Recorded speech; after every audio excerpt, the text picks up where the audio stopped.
ടൊവിനോ തോമസ് എന്ന സിനിമാ നടൻ ഈ അടുത്തയിടെ വാങ്ങിയിരിക്കുന്നത് 3.5 കോടി രൂപയുടെ കാറാണ്. കോടികൾ വിലയുള്ള വേറെ കാറുകളും അയാൾക്കുണ്ട്. ഇങ്ങനെ സിനിമാ നടന്മാരെല്ലാം ഈ ഭ്രാന്ത് കാണിക്കുന്നത് എന്തുകൊണ്ടാണ്?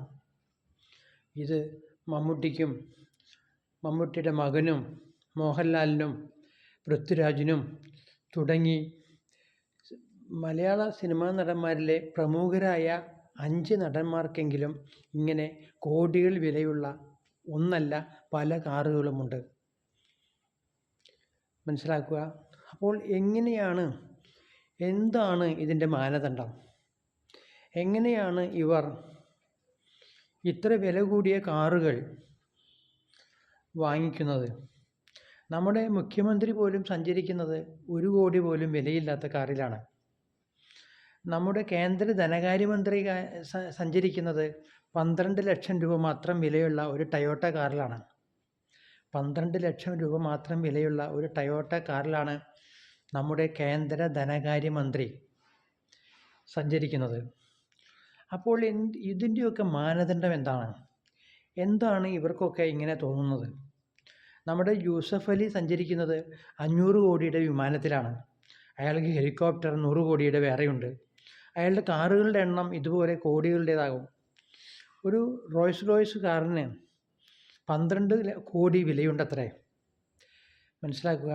അപ്പോൾ ഇത്തരം 12 കോടി ഒക്കെ വിലയുള്ള ഒരു കാറ് ഇതൊക്കെ വാങ്ങിക്കുന്നത് സത്യത്തിൽ എന്തിനാണ് ഇതൊക്കെ വാങ്ങിക്കുന്നത്?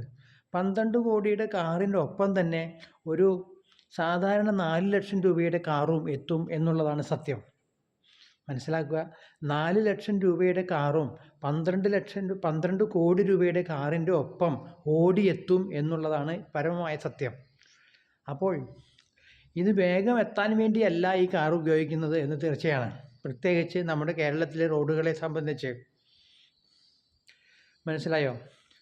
ഒരു 2 വീലറിൻ്റെ ഒപ്പം ഒരു കാർ ഇന്ന് ഓടിയെത്തുകയില്ല. അത്രയ്ക്കും ബ്ലോക്കാണ് നമ്മളുടെ റോഡുകൾ.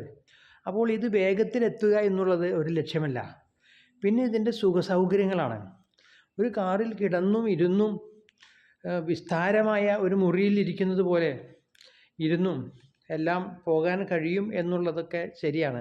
പക്ഷേ ഇതിൻ്റെ സുഖമല്ല ഇതിനെ പ്രേരിപ്പിക്കുന്നത്. അതിലിരിക്കുമ്പോഴുള്ള സുഖമാണോ, അതിൻ്റെ സീറ്റിൻ്റെ സുഖമാണോ, അല്ലെങ്കിൽ അതിൽ കിടക്കാമെന്നുള്ളതാണോ? ഇതൊന്നുമല്ല അവിടെ സൂചിപ്പിക്കുന്ന സുഖം. ഇതിൻ്റെയൊക്കെ സുഖം എന്ന്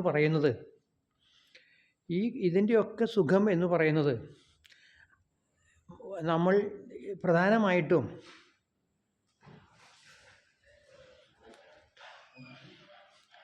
മറ്റൊരാളെ അതിശയിപ്പിക്കുക